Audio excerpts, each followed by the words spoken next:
Thanks for being. Okay, so welcome everyone. Thank you for joining.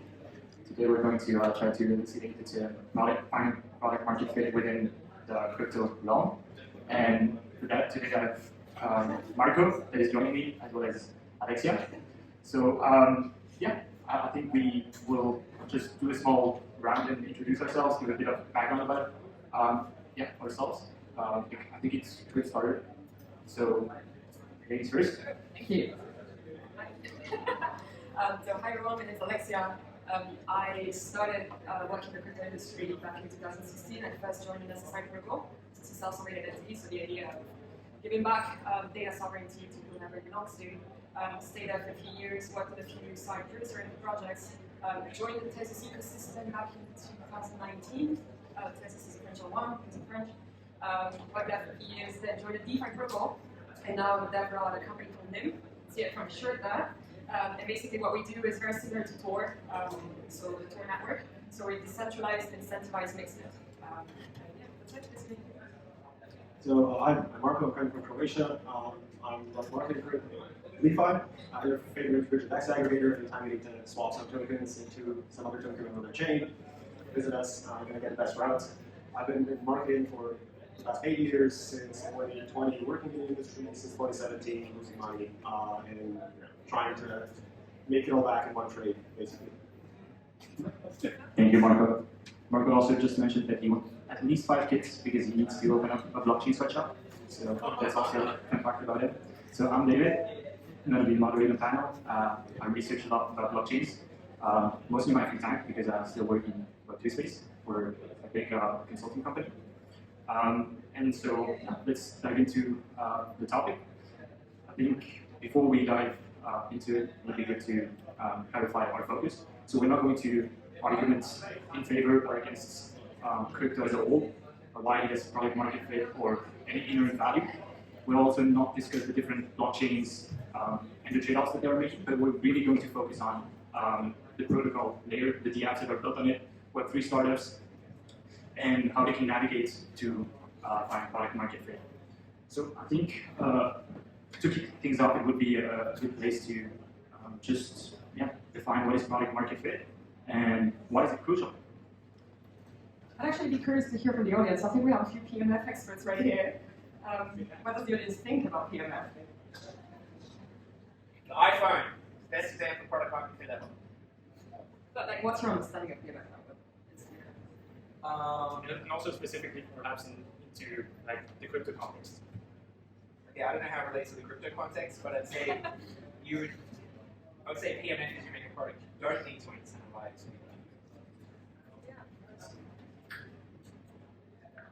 Yeah, so my explanation would be, you build a service or a product, it's solving a problem, users are willing to pay for that solution, you can't scale fast enough, and your revenue is sustainable enough, meaning you don't have a problem with future profitability. In the crypto context, there's maybe I kind of listed 10, maybe there's a bit more protocols that I would consider to reach that. Maker, Tether, Circle, Faingnaert, Coinbase, Lido, ENS, maybe Uniswap if they turn on the fee switch. They're not making revenue, so we put them in that category. And why it's crucial. I think first is the showcase part, from a perspective of actually, like first of all, what's an industry without a company that the reach of PMF? Is it really an industry? Secondly, to show like, new builders that you can build sustainable companies in this industry. It doesn't have to be a Ponzi. And second, the validation, right? We need validation to further the regulation efforts to like, expand the industry, and validation comes by building sustainable businesses. So it's kind of a prerequisite for us to grow. Thank you for that. I think you've mentioned a few good examples. Now that we have defined the term, it would be good to perhaps enlighten the audience about how can those protocols attain product market fit. Yeah, I mean, that's a great question. And I feel like there's no one perfect answer.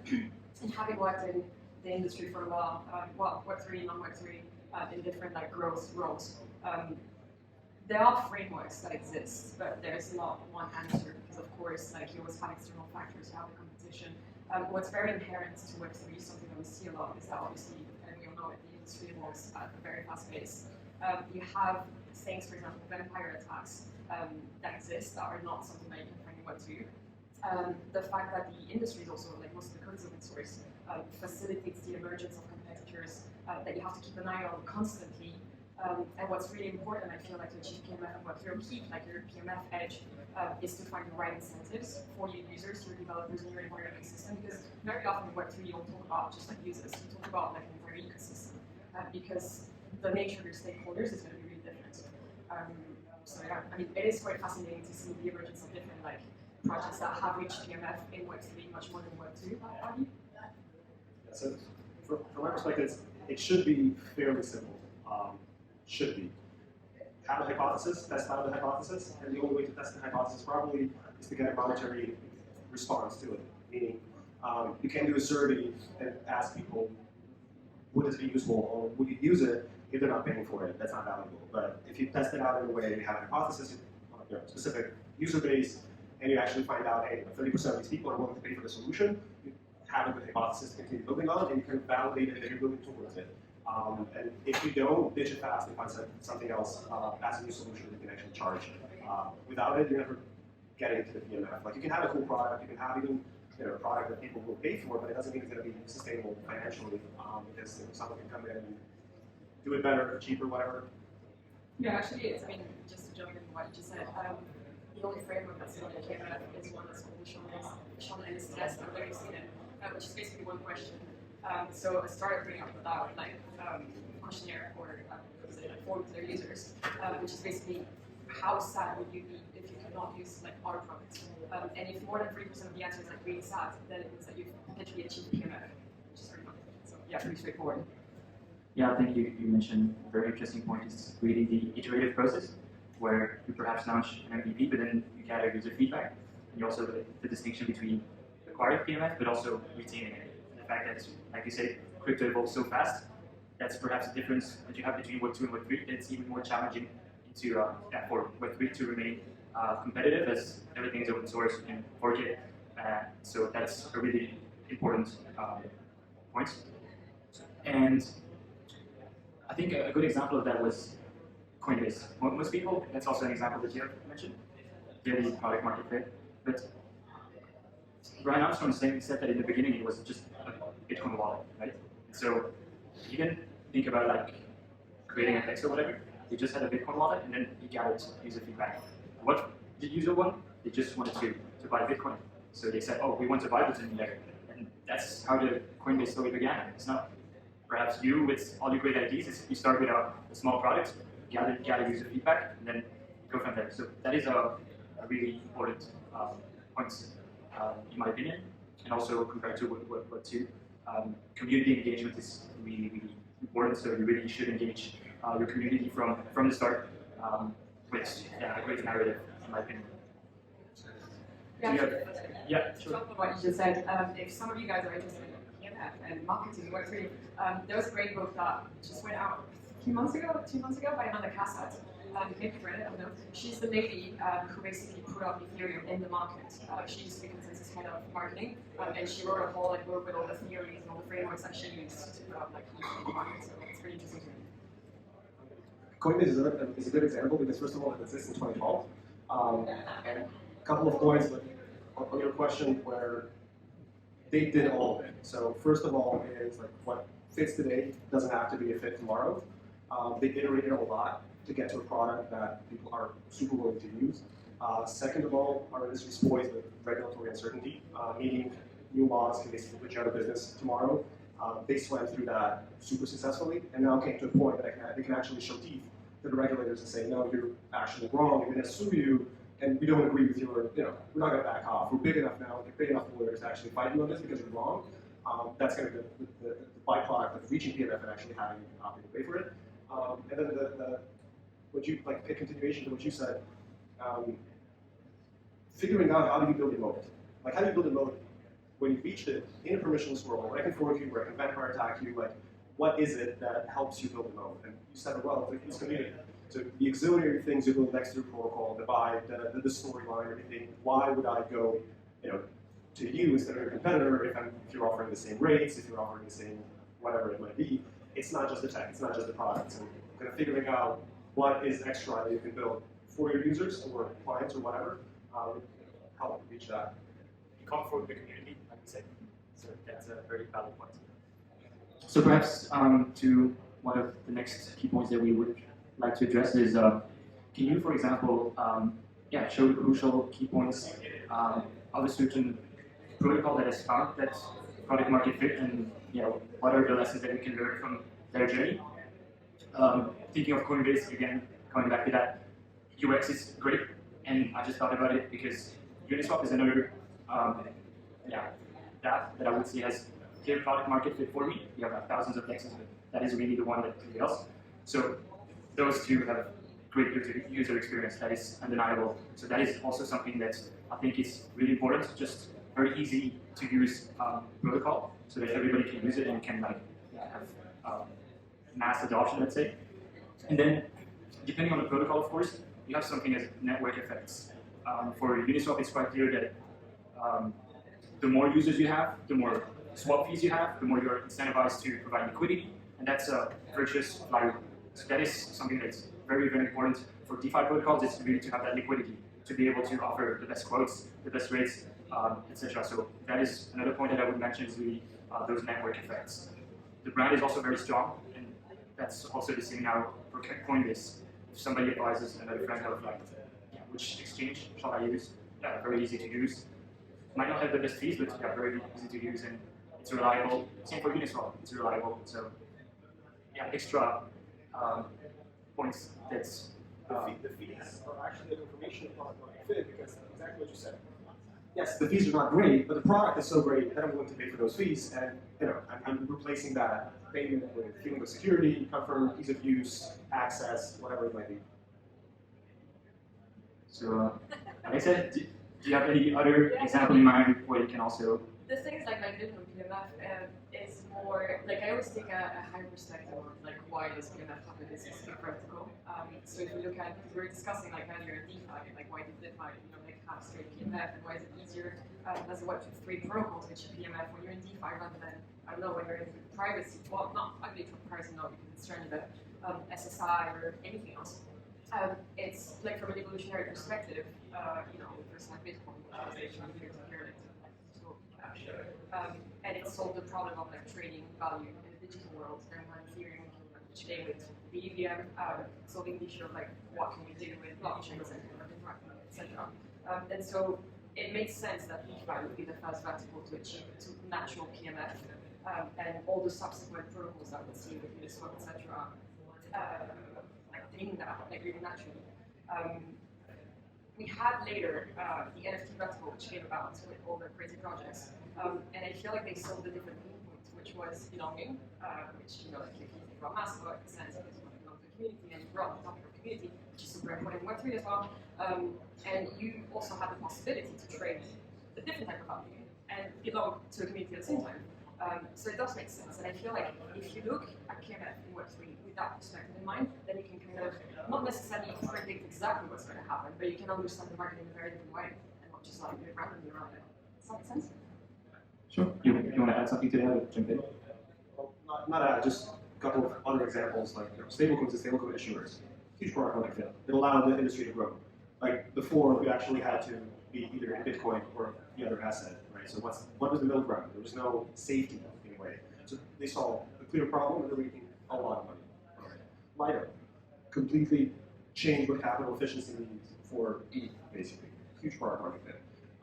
So I think we just need to like take these examples and kind of try to figure out how it pertains to our protocol. The sad news is that the vast majority of protocols will never reach it, or live to see another bear market, for that matter. But we do have good examples finally that we can learn from, and these would be small, but yeah. What's your theory for Web3 after that bear market actually? Like your theory, you're reading on the market after the bear market. I think we're thinking about adoption in a bit of a wrong way. Unique active wallets, etc. Some like metrics that chains are using. I think a lot of people are thinking about adoption of crypto as 75 million people trading with Uniswap. My thinking is that we're going in a very different path where there's going to be more users than that, but they're not going to know they're using blockchain services. We're at a point now where the third largest banks in the world have digital asset licenses or are getting them, thinking how to issue tokens, how to include blockchain in their backend services, and like one of the things I'm trying to kind of get to within our company, and I want to do it, hopefully, to the next bull market, is remove the word chain out of the marketing, abstract it completely away, but that means it has to be completely abstracted away from the user experience side as well. And I think through the institutional entrance into our industry, that's what's going to happen. We think of it as this like pioneers, early adopters, and it's just going to continue growing that way. I don't think it will. They're going to take bits and pieces of what works well, include it into their own services, and like bit by bit, people are just going to use it without even knowing that they're using like blockchain services, where the settlement happens, or whatever it might be. Yeah, I fully agree with that. What's funny is that if you look back at the state of the market in 2017 or 2016, every startup, as long as you had a web blockchain, like a white paper website, you raise like hundreds of thousands or millions, and now that people understand that users don't care about the underlying technology that they're using, and everyone just is trying to abstract that word from it. So exactly. Yeah. I was just gonna say, like today's the AI, same kind of fire. Any questions from the audience? Yeah. So regarding PMF, what is your opinion on, for example, with decentralized protocols? So to achieve PFM, we need to understand who's the user behind. Yeah. And we have an issue there because sometimes we don't know. We have a persona in mind, but we don't really know if he's using the platform because we don't know his email, his name, nothing. We cannot segment that. So how we know if we are getting adoption from the correct users? Not in the case of B2B, I'm talking in the case of decentralized B2C users. How do you think, what is the challenge for us, like product managers, marketers, to know if we're doing a good job? I would argue that within the crypto industry, you're actually getting more data than you are in traditional ones, because the most deep or private data is financial transactions. And in our industry, blockchains are by inherently public, and you can figure out, if you know the wallet, what has that wallet done. The tools to figure it out are nascent, but the data is public. And we are getting there into like a level of understanding who those users really are. You don't need email. You don't need their Web2 data. You only need to know their on-chain behavior to figure out who they really are. And that's going to kind of answer the question for you. Yeah, no, but that's a really good question and a really good answer. And just to add to your answer, there are increasingly more and more startups that are tackling the issue that you just mentioned. I've had a lot of people come back to me because I used to work in growth. Like people from MIT, Stanford, launching startups, being incubated at YC, and trying to solve that pain point. So it is coming. There's actually one, there was an article yesterday about it. It's called Splinda, I think it was Splinda. Spindle. Yes, Spindle. Yeah, so Anthony Garcia, so he basically, he's one of the designers of like Facebook Pixel and attribution in Facebook, and he moved into Web3 now. Very warm recommendation to check it out if you want to understand, first of all, where the users are coming from, secondly, what are they doing, and your protocol after. So, but one question more. So with payments, with the transaction, you understand the demographic segmentation side of the user plan. You can understand the behavioral part. So at the end, well, I mean, if the we have behavioral attribution, and then I'm saying like you know if this guy, where he works, what he do for a living, what her passion. You only know maybe you can know maybe in some way you can understand how much money he has. Where he lives. No, on-chain behavior, everything that's related to NFTs, the communities he belongs to, when he trades. Demographic variables. So think of it this way: when a bank does like a credit score on you or credit risk or whatever, are they looking at what sites you visited, or they're looking at your purchase history, at your income, at your how fast are you paying out the loan? That's what creates your credit score, and that's what you have publicly for every wallet transacting on chain. The only piece that's missing is something that can, like, in one click, make sense of it. But you have tools now that give you enough access that if you dig deep enough, you can figure out, create audiences by like some arbitrary parameters. And then, again, going for an earlier point, to validate that user persona is actually valid, we have to test it, right? You have a hypothesis that this type of user behavior with this net worth and this NFT in their wallet and use these protocols is your ideal user persona. But in order for you to know that, you have to think, okay, so how do I test it? Like, what's the model for what's the model that's going to confirm to me that indeed these user personas are who I'm targeting for my protocol? And actually, I have seen protocols, and I have used protocols, I'm not proud of it, that allow you to link on-chain data with off-chain data. So basically, they're like some quests that you have to solve as a user, and they're going to link your Facebook, your Twitter with your wallet. So they get all the data. Yeah, I think we haven't mentioned yet also decentralized identity. Basically, that's bound to all the protocols that are starting to explore the space.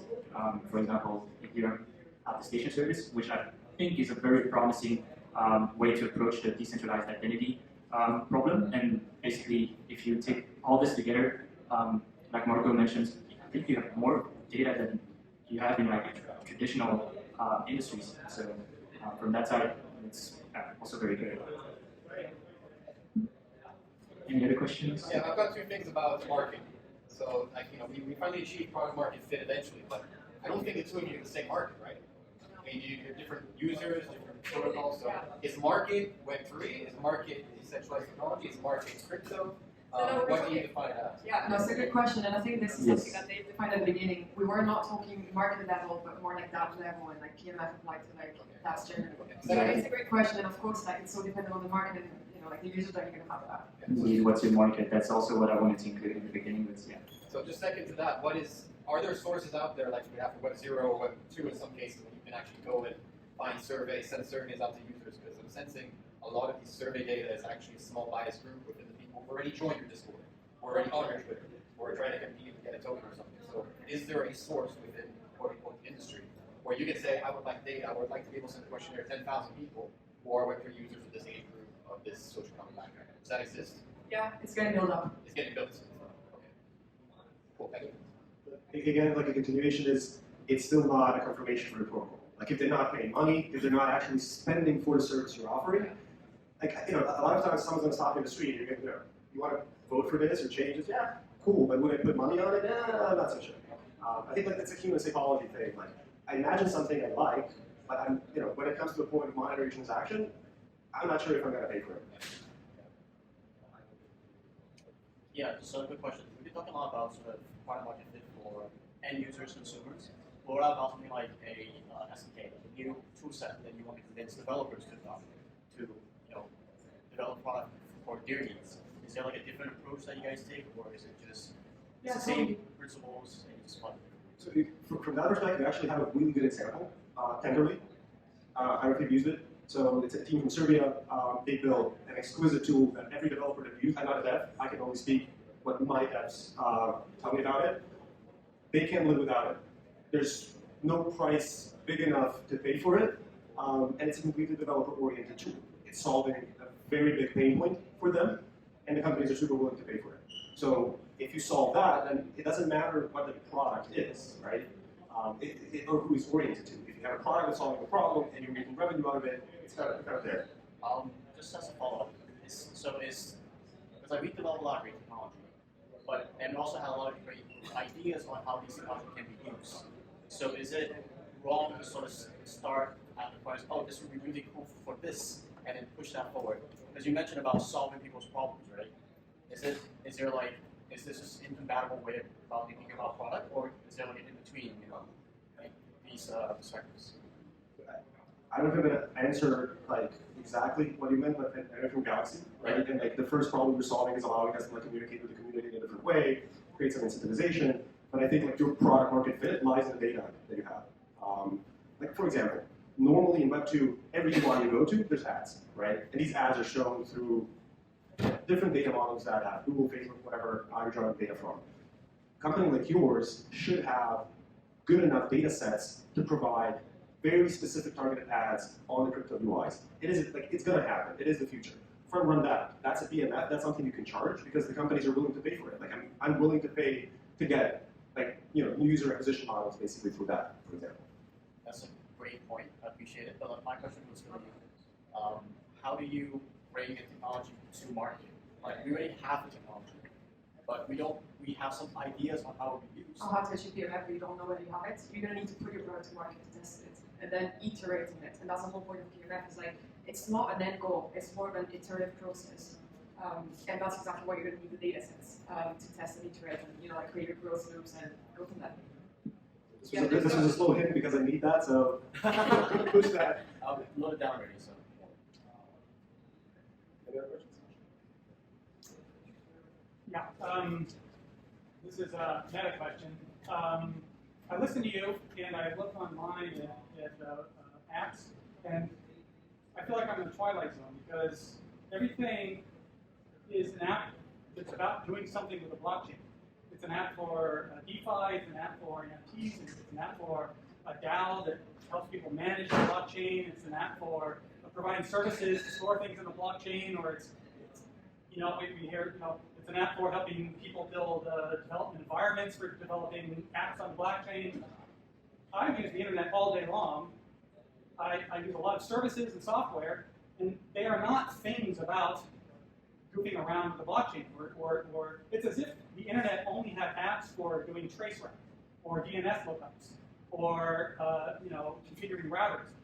I listen to you, and when you talk about product market fit, where is the product that is not a product, it's just a product about doing something with the blockchain?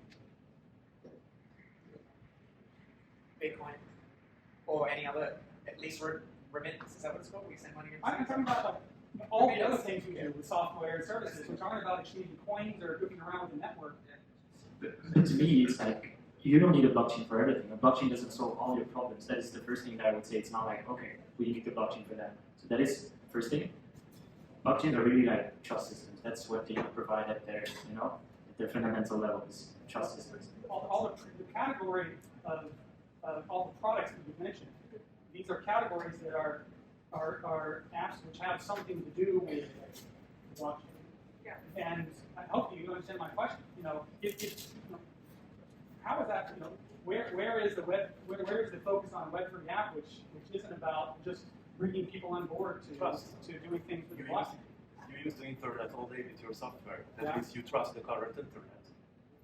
NFTs people and DeFi people don't. I don't trust the I'm current on board with internet. that too, but I want the Web3 world. But I want to go to the Ethereum App Store or all these other Web3 app stores and find an app which isn't just a DEX or or an NFT exchange or something. Maybe you don't. Where is the social networking app? Where is the thing that helps me do my Sure.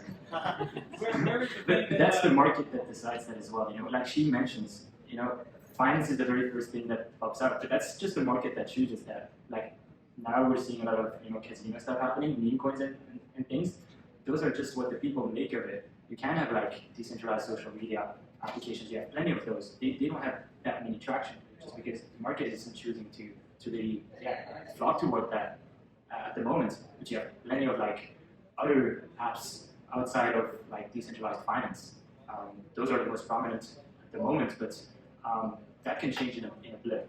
Just like NFTs, nobody saw that coming. That's also a totally different use case, and that came out of nowhere. So I believe the same things will. NFTs as something which has escaped the world of goofing around on the blockchain. So that's because it's a current use case, artistic NFTs. But NFTs is just a representation of something on the blockchain. But it's not there. I think the use case really is that you can get access to an asset without a broker in the middle, and so for a user, you don't have barriers of entry. That's why you adopt that case. It's the same with DeFi. You can invest because you don't have third parties in the middle that can control your money or your access. That's why DeFi is okay, it works. And that's why game also works because you can win money and you cannot do this outside. Like you cannot win money in the Microsoft console, So I think that's why that are the main use cases right now. So my answer would be, first of all, it's new financial primitives that we're still exploring what they are. Second would be, in early days of the internet, what were the products? Like one of the most successful thing that made a lot of money was someone who created a website and sold pixels on that website as ad space and made a shit ton of money on it. Looking back today, that's like, really? That's what you were doing with the internet? And we came like a long way from that. For me, the industry started in 2015-16 with ETH. Prior to that, it was PvP, you had Bitcoin, people didn't figure out anything. DeFi is the first thing. There was like, okay, there's actually something that has an ability to permeate into our today's world. And all of that, first of all, it's blocked because we're actually up against the strongest lobbies, people with most money, and they don't want their businesses to change. So we're dabbling around that, trying to figure out what sticks, what works. And I agree with you, like there should be a lot more things. Socials and UX, who wants, I don't want to convert a transaction. It's too much. You know, like there's still a lot, like the principle of it is cool, but the UX of it is really bad. So we need to get a long way tech-wise, account abstraction and everything to get to the point where like you're using it in the same manner you're using Facebook. But your data is your own and you can take it to another protocol, for example. So my answer would be we're building it. It's just, we're super early. Yeah, for decentralized social media, you have the network effects. That is something that is clear as daylight to me. It's not because you have a better protocol and you're sovereign over your profile that all of a sudden everybody's going to flock to, you know, the Web3 equivalent of social media. A lot of people would agree that they see Twitter deteriorate, right? Are they moving somewhere else?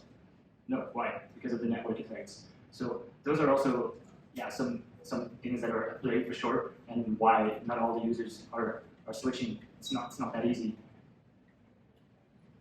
That just spits up now. I feel like product market fit is how many people are going through this much friction. You multiply the number of people by the amount of friction they go through to do something. Product market fit is a multiple of it. Bitcoin and remittance is really good with crypto. Made this huge value, and now we're like, oh, there's heaps of value there. We're trying to build products there because we're like 1 or 2 clicks away from other products in the same thing. And that's all it is. It's like an efficiency time saving thing. And you're right, like social media or the killer apps, we're not there yet because it is more difficult. But maybe in a few years, with some more advancements, yeah, it just happens like that. It's a good point. Sorry. Ask not what the network can do for you, what you can do for the network. No, but actually that's related to this. The thing is with social content is that at the moment everybody's in their niche protocol and they're going to have a social network related to their protocol. And most of the protocols are so small and it's ridiculous. Like you can't get enough traction to get enough people on board. And the ones out there like die hard, they're already invested in it somehow. So you don't only have the thing that's a product that's a mass adoption, there's also like you've got loads of people that are on different small tribes, and they're competing against each other to see. So how do you make that grow, basically? Because that's what I find, and especially when you're thinking about this thing that you like something, you have to press the thing that speaks and that. I mean, the UX UI is absolutely terrible, but all these micro niches at the moment, and everybody's just buying into their own little tribe. It's very difficult for something to be scalable. Yeah. I think UX, it's not as bad as we say. It's not past already that we don't have to sign a transaction for a like. So UX is not the problem in my opinion. And then I'm going to grab back to something that we said already before. If you can financialize that and make your profile valuable, and then you can earn something from it, that can be like a big trigger to make users flock to your platform. Because at the moment, no social media platform is paying for your content. And that's the only thing that they are doing, it's publishing your content. Without you, without the users, they're nothing. So if you can give a little piece back to the user, because you have a sovereign profile in a certain way, I'm sure that people will flock to that. Friends.tech is an example where you had like a bit of that gamification, Ponzinomics. Everybody flocked to it. It's like, yeah, it's just human psyche, you know?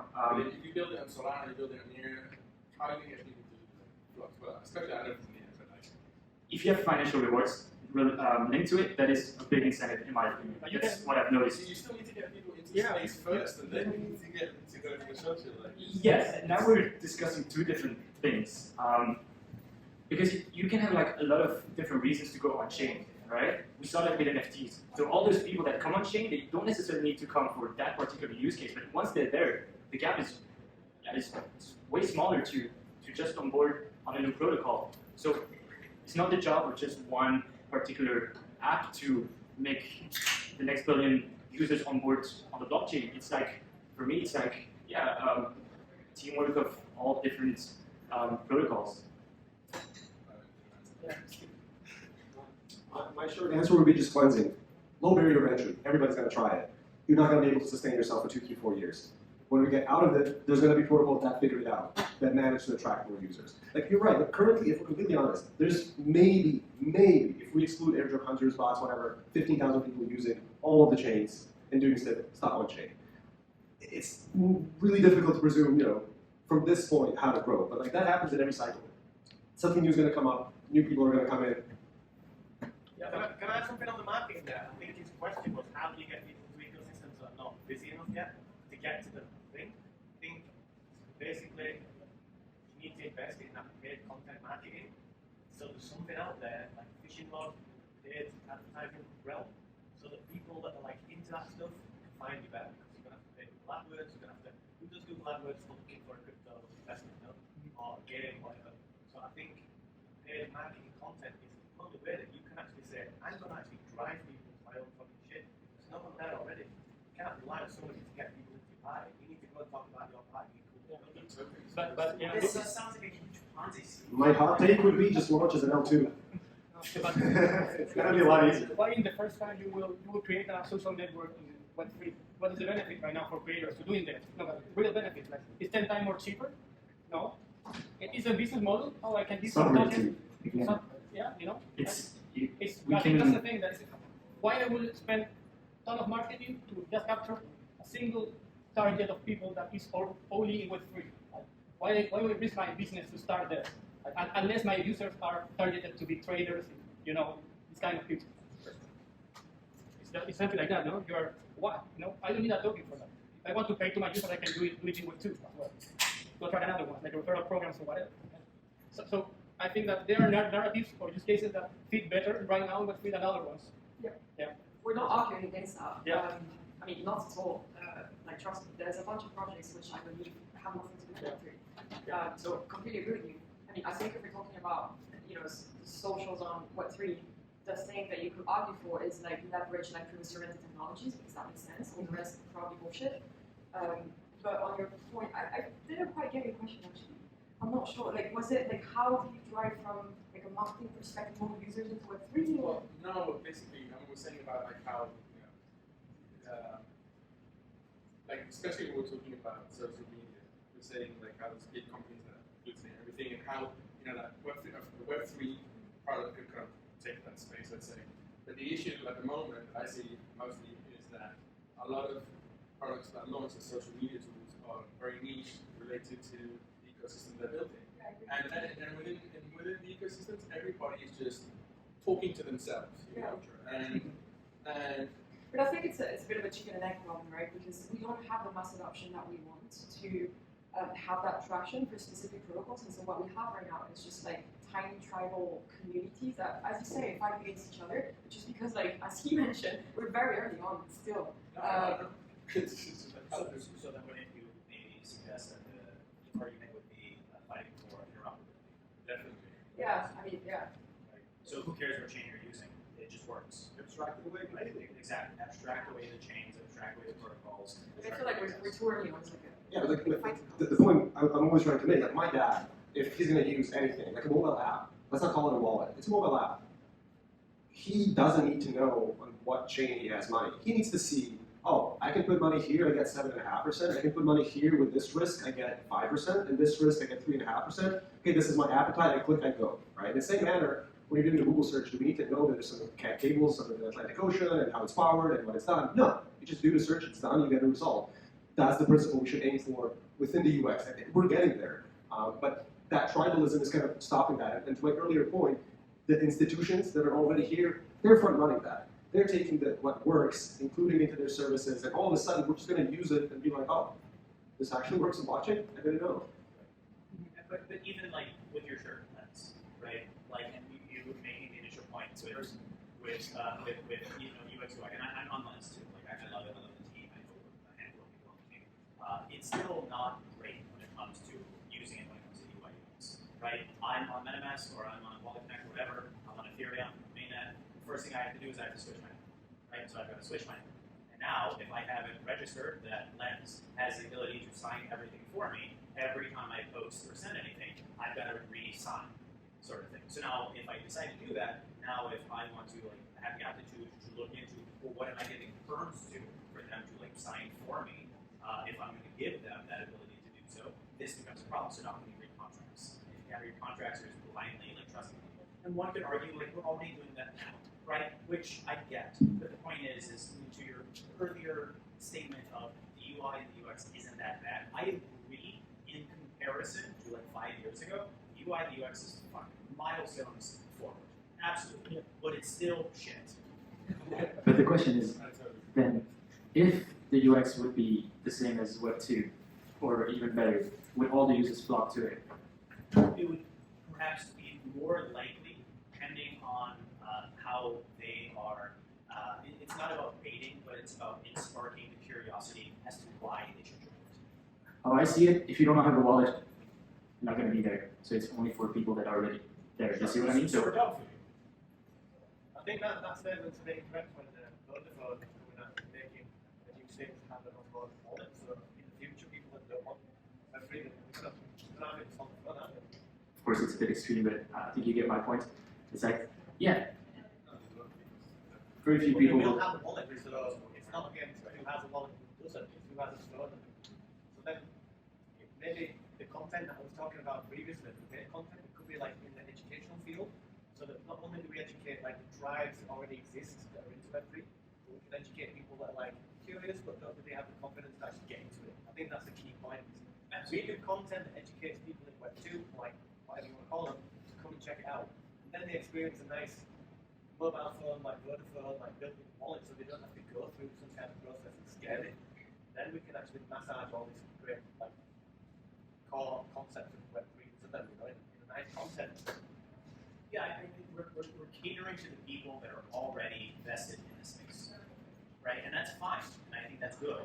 But we have to start, in my opinion, think about those that are not only interested, but those that are neutral or against the space, and think about how to have adoption there. And we're not doing that. We're just building for ourselves. It's just, and I've been in the space for a second. A lot of us have been. It's just a giant echo chamber. It really is, right? And so we have to like expand that.